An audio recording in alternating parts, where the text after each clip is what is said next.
by you growing up and being reared in London, Hmm. in the UK, just like the African Americans in the U.S., some don't know about how the immigrant, the choices that you had made when you moved to the UK, Hmm. and what are the things that grounded you as an Afro-Caribbean um, person going to the UK to live? Well, that choice, as we were told by our parents, why they moved, was because they were taught that there was a better opportunity in England. Hmm. They even kind of went on, there was so many people going like, "There's gold on the street." There's all these kind of different things that they were that people used to say. But I guess the main thing was that they were trying to better their opportunities, Hmm. right?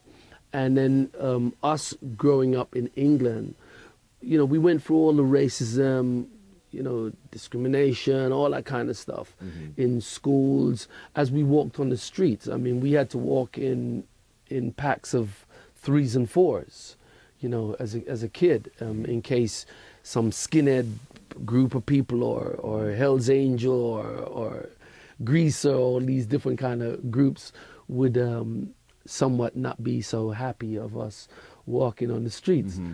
But I think that also instilled a camaraderie amongst us as young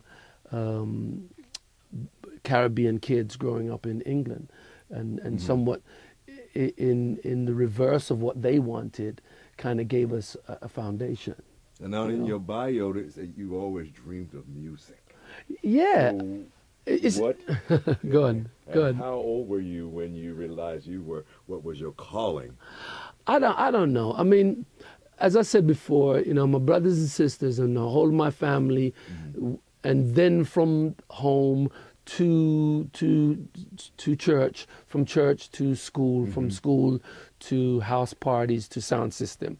I Hmm. was always encouraged to sing, to perform.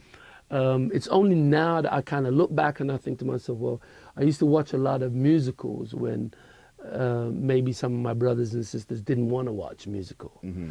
And it's only now that I kind of look back and I think, well, damn, maybe I could just sense something, Hmm. or just feel a connection to the art, Hmm. and somewhat of an appreciation for the art, not necessarily the style of singing, art. but the art.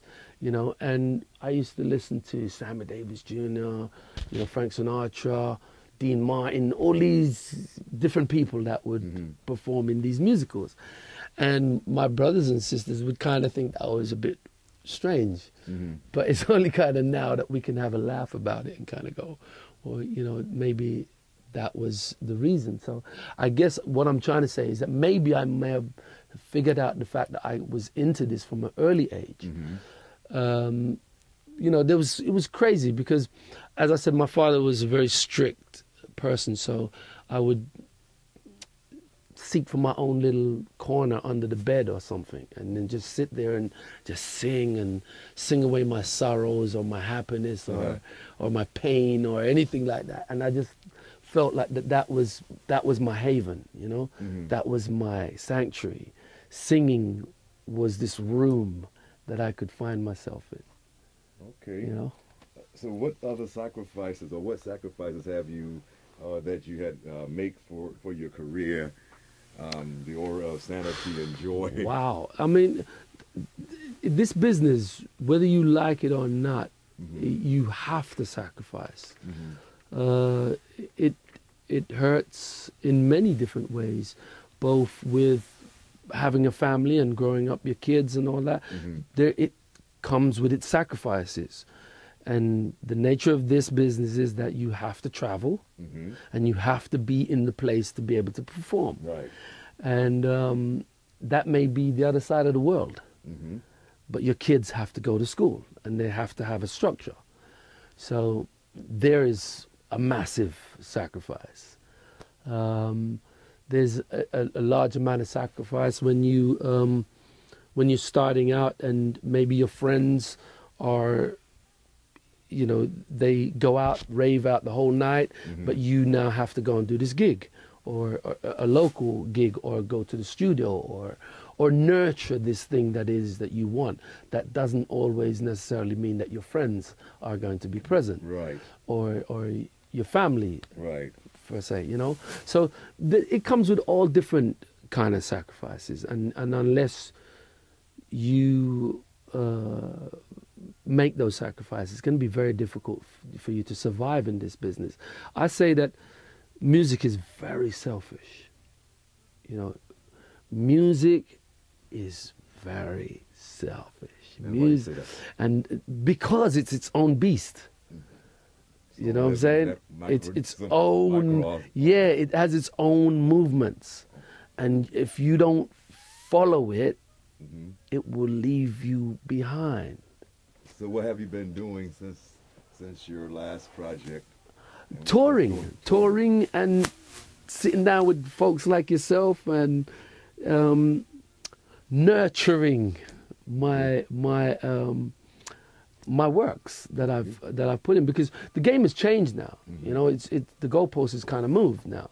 Technology. So yeah. So how does that change your But even that, you structure? still have to physically be somewhere. Do you know what I'm saying? Me and you doing this interview over the phone, won't be the same. it's as much as we can get the work done, there's something different. Right. Do you know what I'm saying? And then here we are recording it. So that in itself becomes history. Right. Do you know what I'm saying? And unless we document our history, we somewhat fade. You know? Very well. I believe that is the truth, because you got to keep going with your task. So that's what You I'm have a doing. certain task. I'm out here trying to promote an album, What is the album name? Easy to Love, and that's why is me. the title? Easy to Love. Okay. It was just really the title track of the song that we decided to first put out. And it's funny because I've worked with VP over the years, but not really officially working together and in creating an album. And this opportunity came along, and we grasped it, and here we are with this album, Easy to Love. And the first single just kind of shot out there, and we got so much love for it, and then we just kind of went, you know, why are we searching here?